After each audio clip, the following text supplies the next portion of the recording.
Pronto. 1 Tessalonicenses, capítulo 1, também a partir do verso 1. Vamos ler, vamos pular essa saudação. Vamos ler a partir do verso 2. Sempre damos graças a Deus por vós todos, fazendo menção de vós em todas as nossas orações, lembrando-nos sem cessar da obra da vossa fé, do trabalho, da caridade e da paciência, da esperança no nosso Senhor Jesus Cristo, diante do nosso Deus e Pai, sabendo, amados irmãos, que a vossa eleição é de Deus, porque o nosso Evangelho não foi a vós somente em palavra, mas também em poder e no Espírito Santo. E muita certeza, como bem sabeis quais fomos entre vós, por amor de vós. E vós foste feitos nossos imitadores e do Senhor, recebendo a palavra em muita tribulação, com gozo do Espírito Santo, de maneira que foste exemplo para todos os fiéis na Macedônia e Acaia, porque por vós soou a palavra do Senhor, não somente na Macedônia e Acaia, mas também em todos os lugares a vossa fé para com Deus se espalhou, de maneira tal que já dela não temos necessidade de falar alguma coisa, porque eles mesmos anunciam de nós qual a entrada que tivemos para convosco, e como dos ídolos vos converteste a Deus, para servir ao Deus vivo e verdadeiro, e esperar dos céus o seu Filho, a quem ressuscitou dos mortos. Amém. Aleluia. Podeis assentar, e que os irmãos fiquem orando, para que o Senhor nos faça compreender essa palavra nessa noite. Irmãos, eu queria tratar de um assunto na igreja nessa noite a respeito da reforma da igreja. Quem já ouviu falar aqui da reforma da igreja, levanta a mão. Os irmãos que ouviram falar, os obreiros, né? Os irmãos todos sabem a reforma da igreja. A reforma da igreja, ela foi tematizada como uma reforma protestante. E um dos primeiros líderes que começou essa reforma, que nós aprendemos, foi um homem chamado Martinho Lutero. Isso foi mais ou menos no século XV a XVI, onde um alemão, que ele morava na Espanha, e aí ele congregava, a sua congregação era a Igreja Católica. E aí Martinho Lutero, ele foi ganhando um grande conhecimento, porque a reforma, ela vem a partir do conhecimento. Não existe mudança para a nossa vida se a gente não adquirir o conhecimento. Você pode ter certeza que se nós não adquirir o conhecimento, nós vamos ser pessoas, as mesmas pessoas. A partir do momento que você adquire o conhecimento, você cresce. Então, esse homem, ele atentou para isso. E quando ele cresceu, a Bíblia vai dizer que ele chegou ao doutorado, bacharel e ao doutorado em teologia. E aí eu acredito que a palavra de Deus foi fazendo mudança, porque aonde há reforma, há mudança, né? Aonde há reforma, há coisas novas, há uma nova diretiva, uma nova direção, porque as coisas começam a mudar. Mesmo que essas mudanças venham trazer para nós algum impasse, mas tem que mudar, porque é parte de uma reforma. Amém? Então essa reforma começou com ele. Depois teve uma contra-reforma, que a própria igreja católica também se levantou, né?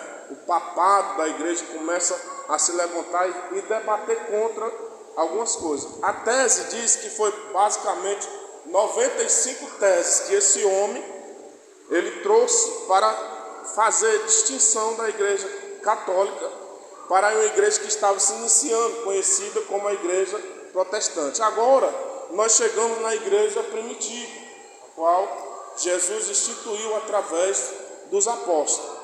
Só que desse tempo para cá, até o dia de hoje, a gente percebe que essa reforma ela continua. Sim ou não?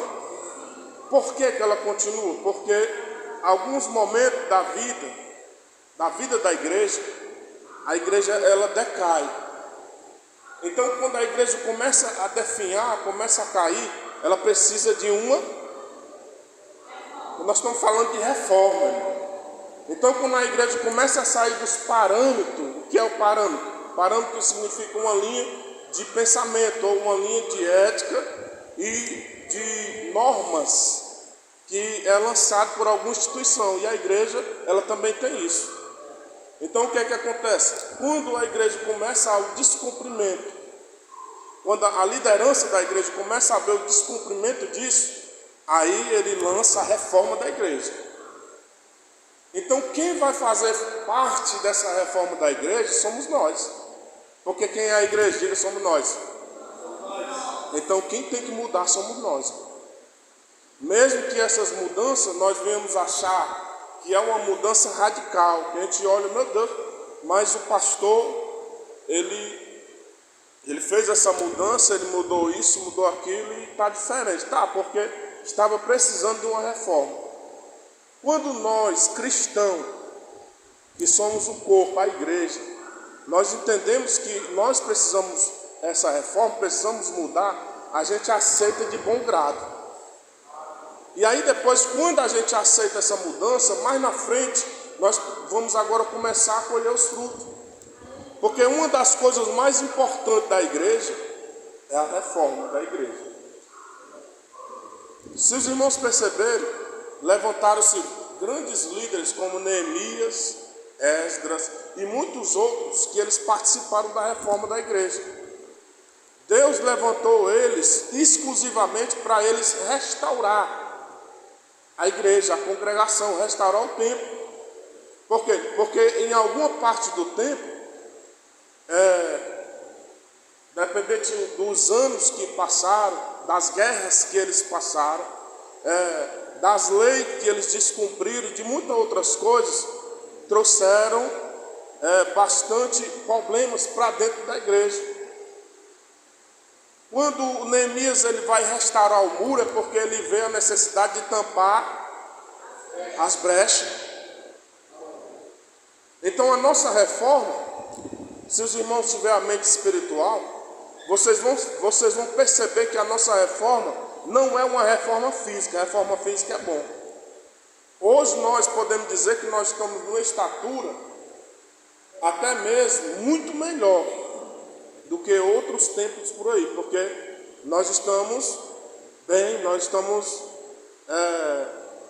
à vontade, nós estamos acomodados, nós estamos, como é que eu posso dizer? A nossa estrutura hoje é uma estrutura que a gente pode dizer basicamente boa, né? À vista de outros por aí. Só que a reforma que Deus faz e que interessa a Deus nas nossas vidas é a reforma espiritual, né? Então essa reforma ela não mudou dos anos para cá. Agora o coração da igreja, o coração dos irmãos precisam estar abertos a essa reforma, em primeiro lugar. Em segundo lugar, os irmãos têm que aceitar esta reforma, porque essa reforma ela parte de uma via de regra e de leis que a igreja também tem, né? Quem já ouviu aqui falar da ética da instituição ou das normas que a igreja estabelece para o seu andamento? Alguém já ouviu alguém falar? Eu mesmo já falei sobre isso aqui. Quem não ouviu é porque não esteve presente. Mas quem ouviu de uma forma básica, a gente tentou passar qual era a verdadeira doutrina da igreja. Muitas vezes, muita gente não sabe. Tem gente que passa 10 anos na igreja e ela não conhece a doutrina da igreja que ela serve. Como também tem gente que conhece e não obedece. E, irmãos, esses parâmetros da igreja, essas normas que a igreja estabelece, ela é importante. Porque se nós, como cristãos que temos o Espírito Santo, hoje nós podemos dizer que a nossa igreja, a Assembleia de Deus, independente de ministério, de placa de igreja, a Assembleia de Deus que prega a palavra de Deus, independente de qual seja a igreja, ok? Ela realmente prega a palavra de Deus. Por quê? Porque ela tem um embasamento na Bíblia e ela trabalha em cima de normas que verdadeiramente estabelecem a vontade de Deus para o seu povo. Ou seja, a partir do momento que essa igreja ela começa a fazer parte dessa renovação, dessa ética, dessa direção que a liderança dá, a igreja começa a desenvolver, né? Então, irmãos, é importante que você aceite algumas mudanças. E também, se você não quiser aceitar, simplesmente você pode se desvincular. Porque se você não aceita, é porque você não faz parte. Diga alto, não faz parte.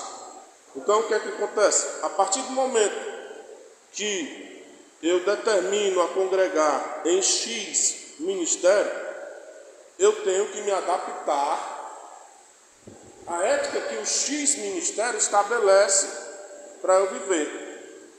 É tanto que algumas pessoas, elas passam por alguns ministérios e só um dia, à luz da Bíblia, ela consegue se achar em um lugar que ela diz, verdadeiramente, aqui é pregada a palavra de Deus, então eu vou ficar aqui.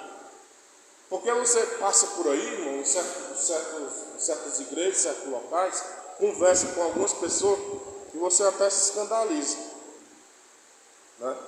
Mas o que é que acontece? O que vale para nós, como conhecedores da palavra, é o cumprimento daquilo que a palavra de Deus, através dos seus santos, na direção da igreja, do anjo da igreja, estabelece para a gente viver. Ou seja, se você andar com a liderança da igreja, você vai ser uma pessoa bem sucedida. Nós estamos aqui diante de um texto de uma das igrejas da Bíblia que ela foi bem sucedida. Na carta 1 e na carta 2, você só vai ver Paulo falando bem da igreja de Tessalônica. Você só vai ver Paulo iniciando a sua carta e terminando a sua carta, parabenizando aquela igreja. O que é que ele diz no início da carta? Aquela igreja era uma igreja que vivia à base de oração, que vivia a caridade, vivia a fé, vivia a paciência e a esperança no Senhor, que é o quê? A redenção no Senhor Jesus Cristo. Então, aquela igreja, ela sabia tratar dessas coisas, cuidar dessas coisas.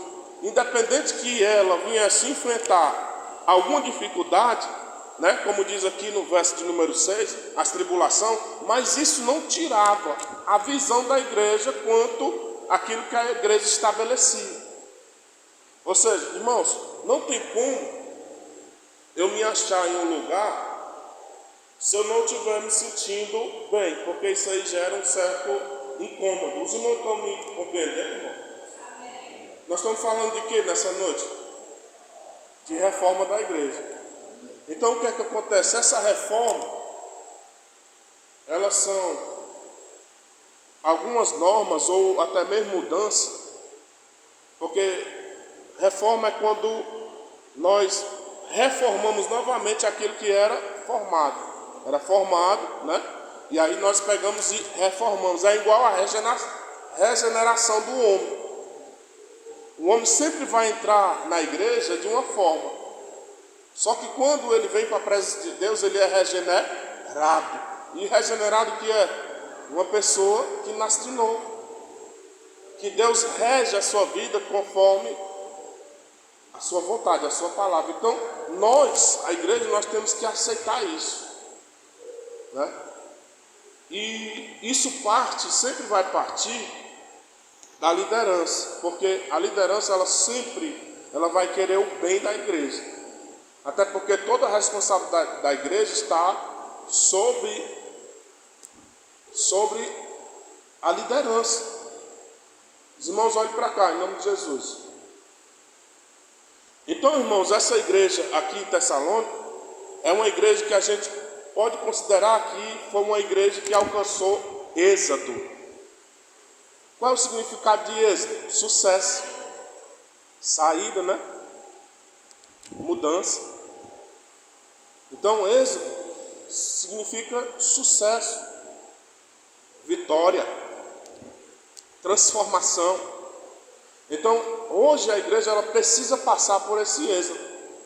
Ela precisa passar por essa transformação. Por quê? Porque a igreja em si, ela tem perdido um pouco da sua virtude quanto aquilo que a palavra requer da sua vida. Ou seja, ela tem perdido um pouco do foco. As pessoas não têm mais, de alguma forma, distinguido o que é a hierarquia, poder está sobre nós. Hoje, irmão, por incrível que pareça, a igreja hoje em si, quando eu digo em si, eu digo um todo. A igreja universal no mundo todo. Não é aquela igreja universal do pastor Dias Macedo, não. É a igreja universal do mundo todo.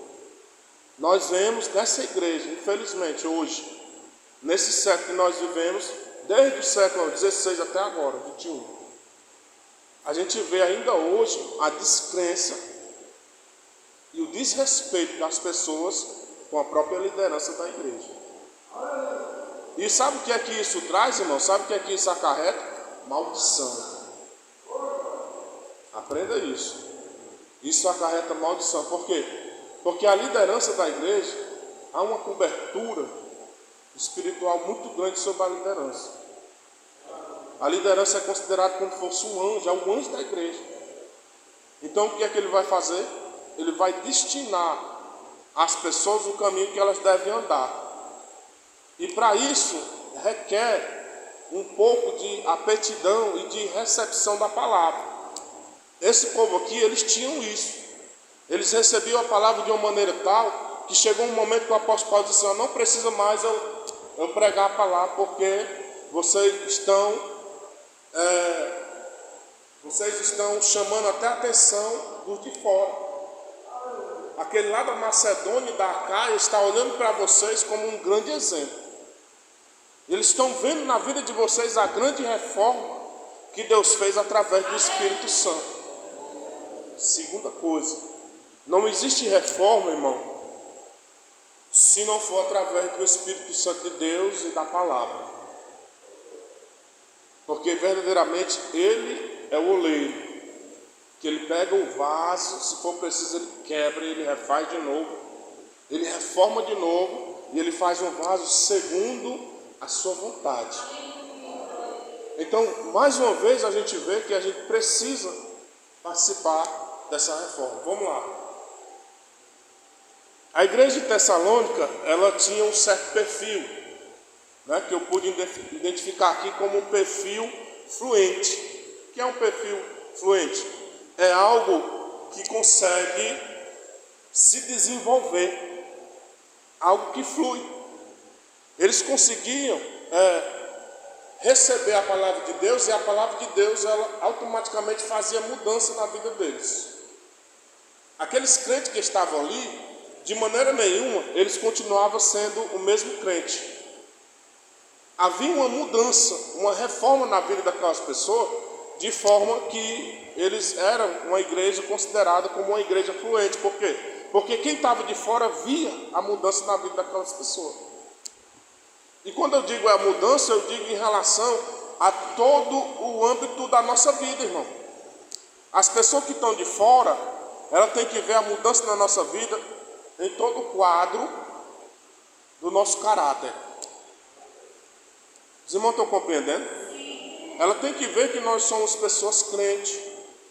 Ela tem que ver que nós somos pessoas devotas, presentes, amantes do Senhor, amantes de estar na presença do Senhor, na casa do Senhor. Elas têm que ver o desejo que arde no nosso coração de uma forma que ela venha desejar, ou até mesmo conhecer aquilo que a gente tem, que elas lá fora não têm. Então, isso faz com que nós sejamos pessoas fluentes. Mas hoje a gente vê uma grande dificuldade. Que, infelizmente, nós podemos dizer que muitas pessoas estão Ao invés de influenciar, de ser pessoas fluentes, elas estão se deixando ser pessoas influenciadas. O mundo está influenciando mais as pessoas da igreja do que as pessoas da igreja influenciando o mundo. Você percebe que aí há uma troca de valores. Porque, irmãos, a igreja ela tem um grande poder. Ela é luz do mundo, irmão. A igreja é o sal da terra. A igreja lá, na palavra do Senhor, se não me falha a memória, lá no livro de 2 Pedro, no capítulo 3, lá diz, irmão, que nós somos povo escolhido e adquirido. Nós somos nação santa. Nós somos povo que o Senhor olhou entre todos os povos e um dia Ele olhou para nós e nos escolheu. Lá está dizendo que nós somos um povo exclusivo de Deus.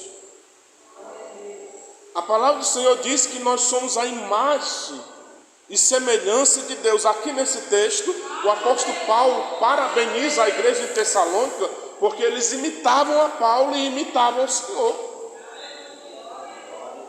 Então, de alguma forma, eles estavam participando dessa transformação.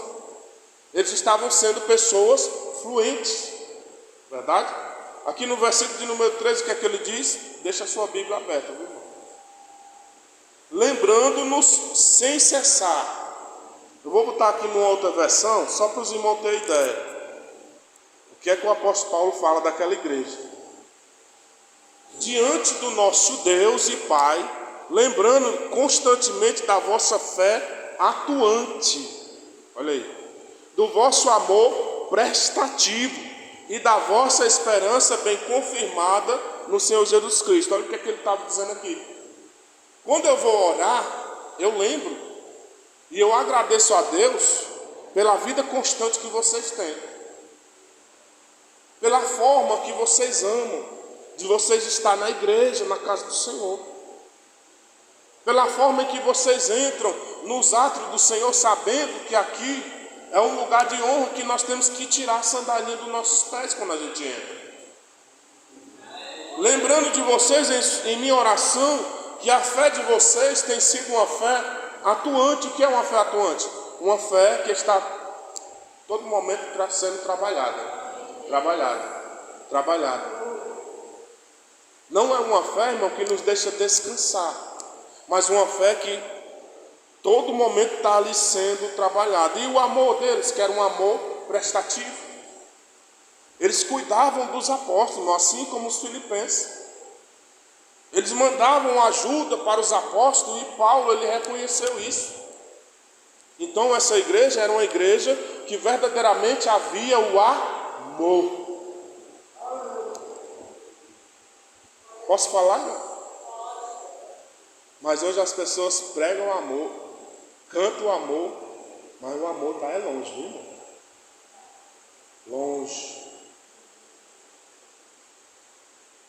Você já parou para pensar como Paulo quis que essa igreja fosse uma igreja que imitasse a ele e a Cristo? Você já parou para pensar no amor de Cristo? Quando a Bíblia diz que o amor de Cristo excede todo entendimento, irmão, é porque esse amor aqui ele vai além de qualquer expectativa, de qualquer ciência, de qualquer sabedoria, de qualquer pecado, de qualquer injúria, de qualquer acusação, de qualquer coisa. É o amor. E olha que esse amor aqui, para nós, foi revelado em parte.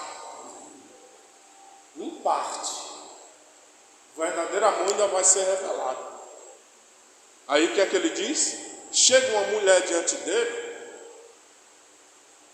que biblicamente falando, ela estava ali prestes a ser apedrejada, porque ela tinha sido pega em quê?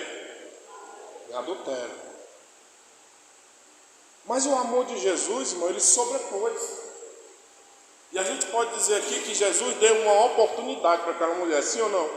Sim. É tanto que quando aquela mulher sai da sua presença, ele diz a última palavra: cadê os teus acusadores? Aí saíram tudinho.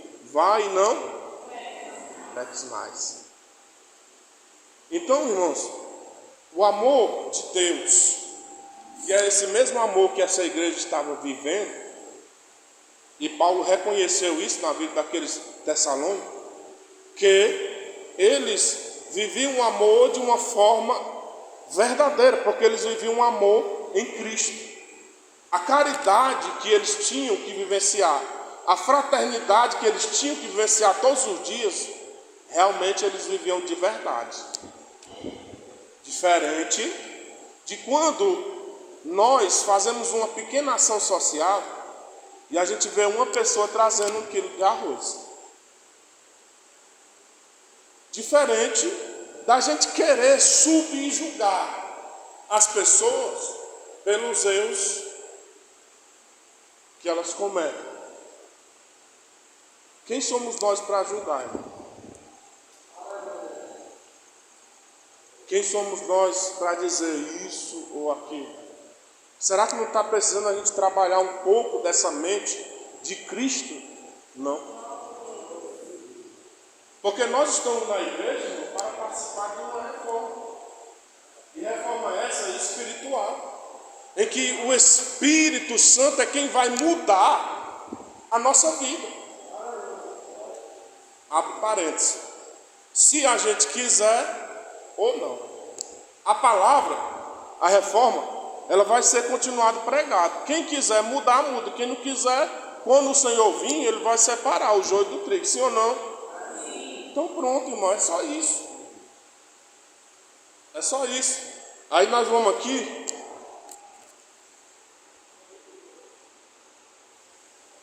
Que essa fluência dessa igreja, a diferença que essa igreja fazia, é porque ela tinha um perfil de desenvolvimento, que os cristãos, eles cresciam porque eles passavam a compreender a ética ministerial. Olha aí. Os parâmetros da igreja entravam na mente dessas pessoas. Aí elas começavam a obedecer. O apóstolo Paulo de vez em quando fazia uma carta: rapaz, vocês estão errando nisso, vamos mudar, vamos fazer assim. Aí eles obedeciam. Aí quando eles obedeciam, eles iam tendo sucesso, eles iam vencendo. Ao ponto daqueles que estão de fora ver. Não é assim? Porque a mudança, irmão, aquilo que vai acontecer na nossa vida, não é de fora para dentro, não. Eita, esse aqui é fora. É de dentro para fora. Isso faz com que as pessoas que estão de fora vejam os frutos. Aquilo que está dentro de nós sair e influenciar a vida delas também. Outra coisa é que eles cultivavam com amor o seu prestatismo e a sua solidariedade. Eles tinham cuidado dos outros irmãos. Estava em casa aqui se preocupando: rapaz, será que o irmão almoçou hoje? Vou chamar o irmão para jantar em casa aqui. Eu estou dando menos um café com leite e umas bolachas para ele. Eu acho que ele está com fome. Era essas coisas, irmãos, que fazia ele ser uma igreja fluente. E vou dizer, e o mais importante, e que nós vemos aqui no perfil dessa igreja, era que eles guardavam uma coisa de mais importante, de suma importância na nossa vida: a esperança de Cristo confirmada em suas ações. Eu vou explicar para você. Ele não tinha esquecido que Cristo estava voltando. Os irmãos pegou aí? Eles não tinham esquecido que Cristo estava às portas, irmão. Então, para isso, eles tinham que mudar a sua conduta, porque Cristo estava voltando. Eles estavam à espera de Cristo.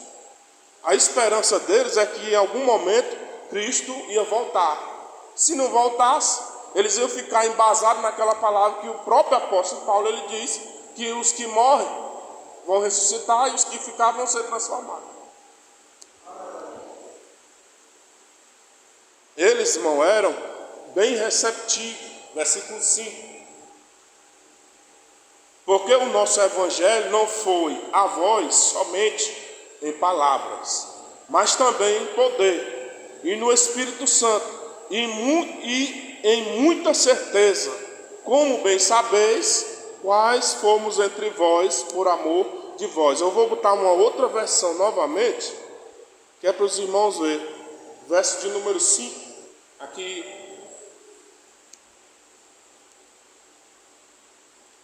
Porque o nosso evangelho não chegou a vós somente com palavra, mas também com poder, com o Espírito Santo e com absoluta convicção. Sabeis muito bem como procedemos em vosso favor quando estávamos convosco. Né? Então, tem uma mudança aí, a gente vê uma reforma aqui, a gente vê um fluir, a gente vê um acesso do Espírito Santo trabalhando constantemente naquela igreja pela forma deles ser receptivos, deles receber a palavra. O pastor deles mandava eles buscar o batismo no Espírito Santo e eles dobravam o joelhinho e começavam a ir buscar. O pastor deles mandava ele ler a palavra, estudar a Bíblia, e eles corriam e estudar. Mas, irmão, sinceramente, o que a gente tem visto hoje é uma grande dificuldade de conduzir o povo. Olha para cá. Tem pessoas que a gente arrasta, vem comigo, e ainda não consegue trazer. Porque por causa da falta de receptividade. Por causa da falta de concessão da palavra. Não recebe a palavra de Deus. Se for um conselho, se for uma exortação, se for um consolo, tudo bem. Mas exortando, quer não.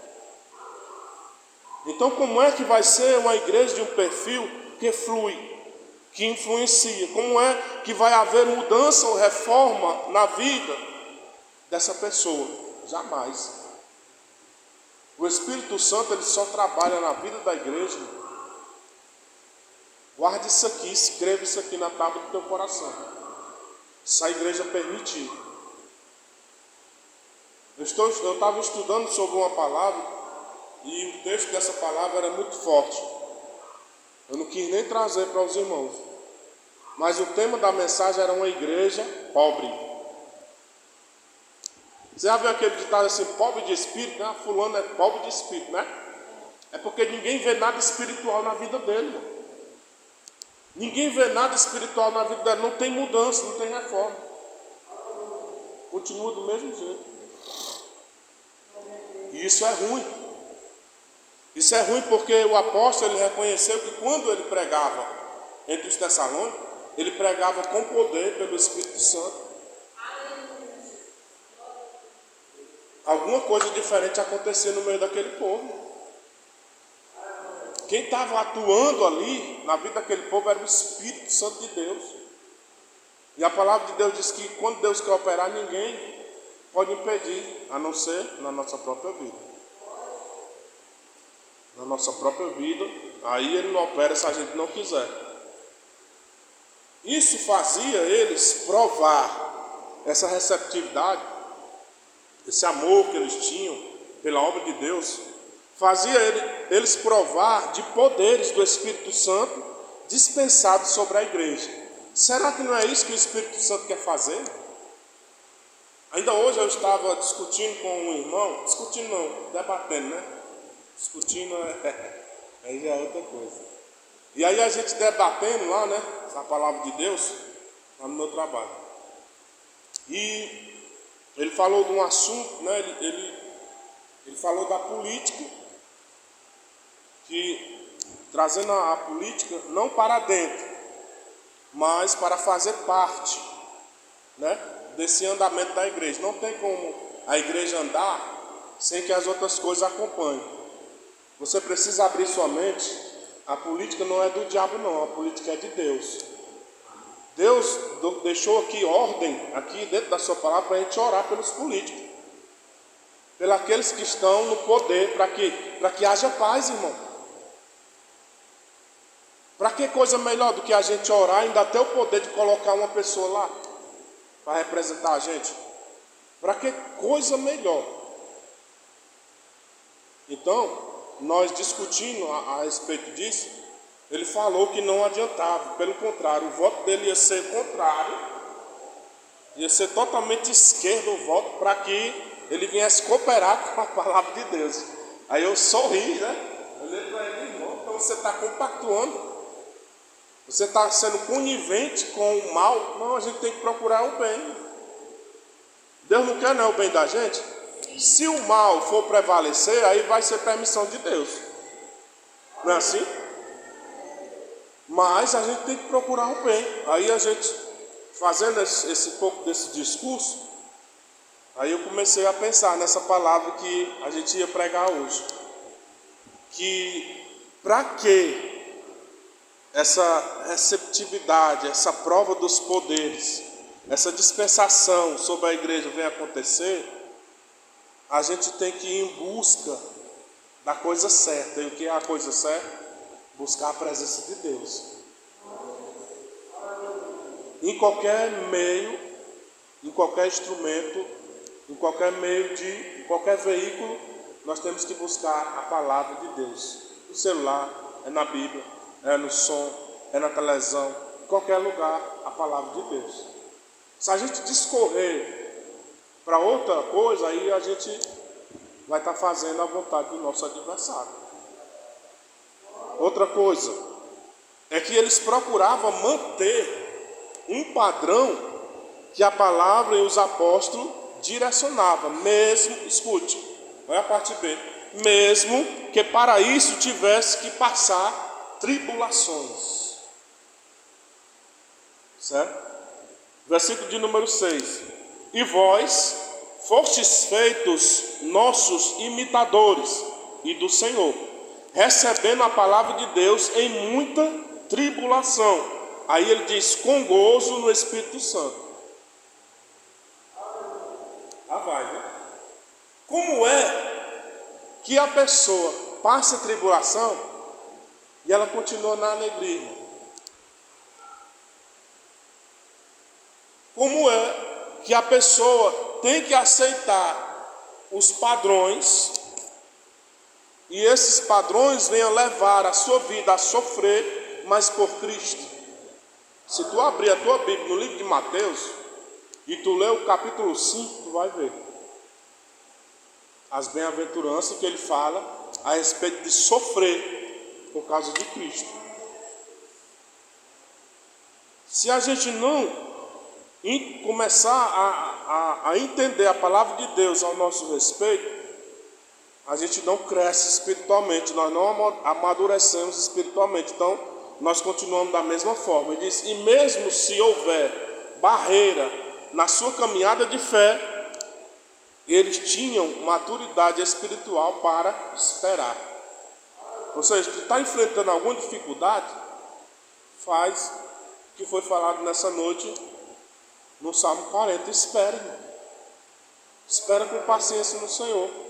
A tua vez vai chegar, Deus vai te ver, Deus vai te abençoar.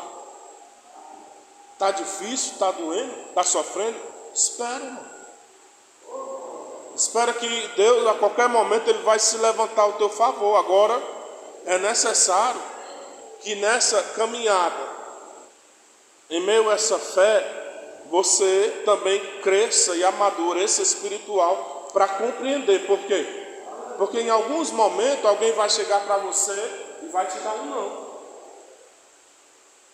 Pode ser eu, pode ser alguém que está acima de você, mas ela vai chegar para você e vai dizer, não, irmão, não é assim que é as coisas. O correto é você fazer assim, assim. Simplesmente você tem que aceitar, sim ou não? Ou você não tem a capacidade e a humildade de aceitar. Porque não existe reforma se não houver mudança. Então, quando a liderança traz uma palavra como essa, é porque algumas coisas vão ter que mudar. A liderança, ela vai passar a destinar coisas para pessoas que estão sob responsabilidade, e futuramente você vai perceber que ela vai chegar para você e vai dizer, irmã, a partir de agora, a liderança ela vai trabalhar dessa forma, e aí você simplesmente vai ter que aceitar, irmão. A não ser que você não queira fazer parte. Ninguém é obrigado a fazer parte. Você já ouviu falar o ditado? Não tem na Bíblia o livre-arbítrio? Já? Nós temos um livre-arbítrio para escolher. Por que ele escreveu lá no livro de Deuteronômio, no capítulo 28, e ele deu esse caminho para as pessoas escolher? Olha, você escolhe o caminho da bênção ou da maldição, aí fica a critério de vocês. Só que a liderança, Deus, estava dizendo, olha, esse caminho aqui é melhor para vocês, sim ou não? Porque Deus sempre direcionou, Deus sempre reformou, Deus sempre transformou e Deus sempre vai querer mudar, irmão. Nós não podemos continuar da mesma forma, porque senão a gente está caminhando para o lugar errado. O que é que vai acontecer? Vai passar 40 anos caminhando no mesmo caminho, Então, irmão, a visão que eu tenho a respeito disso aqui é que Deus quer mudar algumas coisas. Escute o que eu estou dizendo. Vai chegar um momento que a liderança para você, aqui na igreja, qual a liderança que hoje existe? O pastor, os obreiros, as irmãs obreiras, as irmãs da oração, líderes do estado. Vamos lá, me ajuda aí. Líder da senhora, líder dos obreiros, líder do ciclo de oração, líder dos músicos. Ele vai chegar, porque ele vai saber que alguma coisa está errada. E ele vai chegar e vai entender, rapaz, isso aqui está precisando de uma reforma. Então eu vou falar com o meu pastor e ele vai me dar a bênção e a partir de hoje vai ser assim, assim, assim. Você, eu te pergunto, você é humilde para receber? Só uma pessoa? Amém? Porque nós precisamos reformar. Precisamos mudar. Já chega, irmão, da gente queremos ser igreja fraca, igreja derrotada, igreja sem poder. Já chega. Nós temos que ler lá o capítulo 12 de Romanos e não se conformar com o presente século. O que é que diz lá? Renovar, irmão. Se renovar.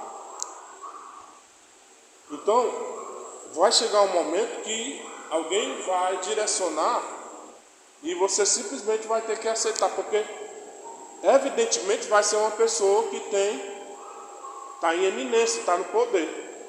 Não é qualquer pessoa que vai chegar, né? Se eu não tenho poder, eu não vou chegar com o Monet. O negócio que está errado aqui, vamos tirar um dia para a gente vir só para a gente limpar aqui, esse negócio aqui, se eu não tiver autoridade. Mas eu tenho. Ele tem que obedecer, porque é melhor obedecer do que fazer sacrifício. Não tem aquele ditadozinho, quem pode fala aí, irmão. Obedece. É desse jeito. Por quê? Porque a igreja ela tem regra, irmão.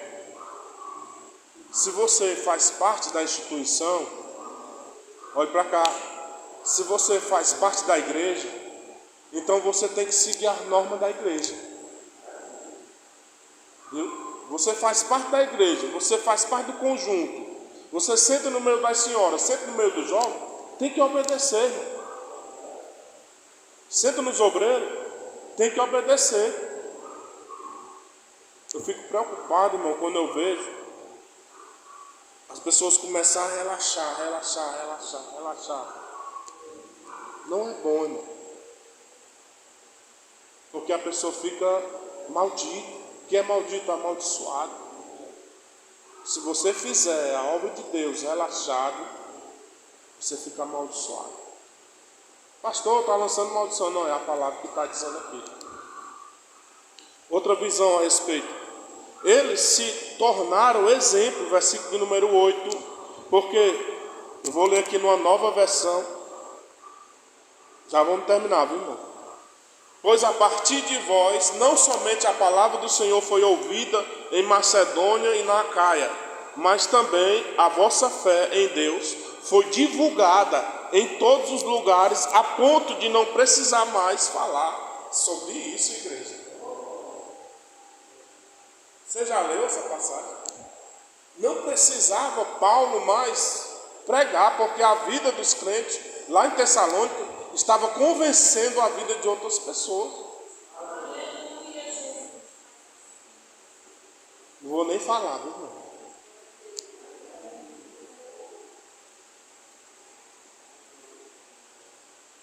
Verso 9. Porque eles mesmos anunciavam a nós, eles queimam as outras pessoas. Entenda o texto. Eles mesmos anunciavam a nós a entrada que tivemos para convosco. E como dos ídolos vos convertejos, como vocês deixaram os ídolos, eles estavam pregando a paz. Os tessalônicos lá, rapaz, abandonaram os ídolos, paz, está uma bênção lá, viu? A igreja lá no residencial está fogo puro. O pessoal está buscando, está orando, participando da oração na quarta, está vindo para a doutrina, irmão. O negócio está fogo puro, viu? Por quê? Porque eles entenderam que eles estavam precisando de uma reforma.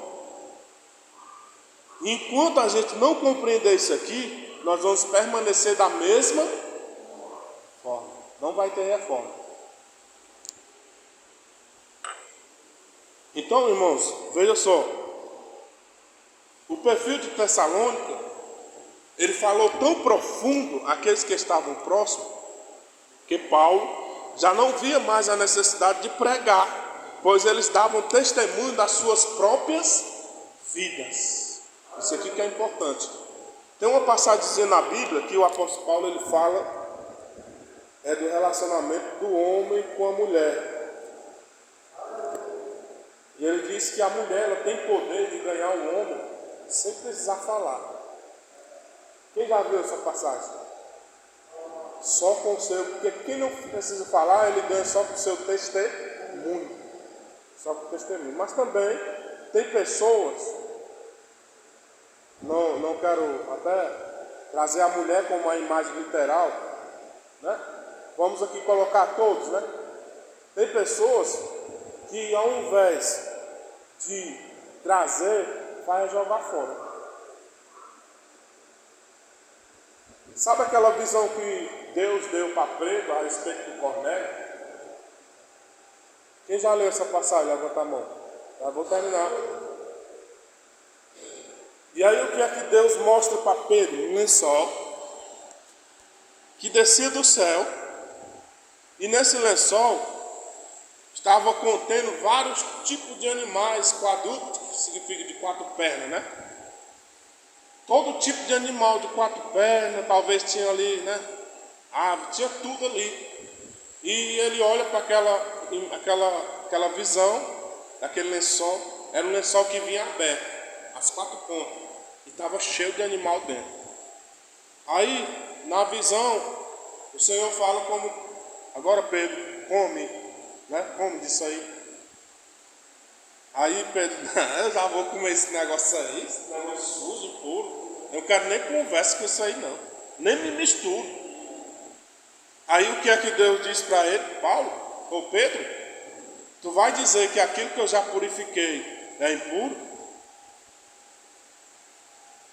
Aí ele pega e entende que Deus ia fazer uma reforma na casa de Cornélio. Aí ele recebe a mensagem: vai lá na casa de Cornélio, que eu vou fazer uma reforma lá. Ah, mas lá nenhum era crente. Não se preocupa, vá lá, que eu vou fazer a reforma. Irmãos, quando ele chega lá, que ele começa a pregar, Deus batizou todo mundo no Espírito Santo. Aí Deus batiza todo mundo no Espírito Santo. Aí chega para ele: e agora, o que é que impede dele ser batizado? Nada, vamos jogar água nele aqui e batizar ele para a glória de Deus. Então, irmão, a reforma é parte disso. E a reforma da igreja vai acontecer através de nós. A gente tem que compreender de que forma o Senhor está trabalhando para que essa reforma ela venha acontecer. Só uma coisa que cabe a cada um de nós: fazer parte da reforma. Que Deus em Cristo abençoe todos os irmãos. Vamos ficar de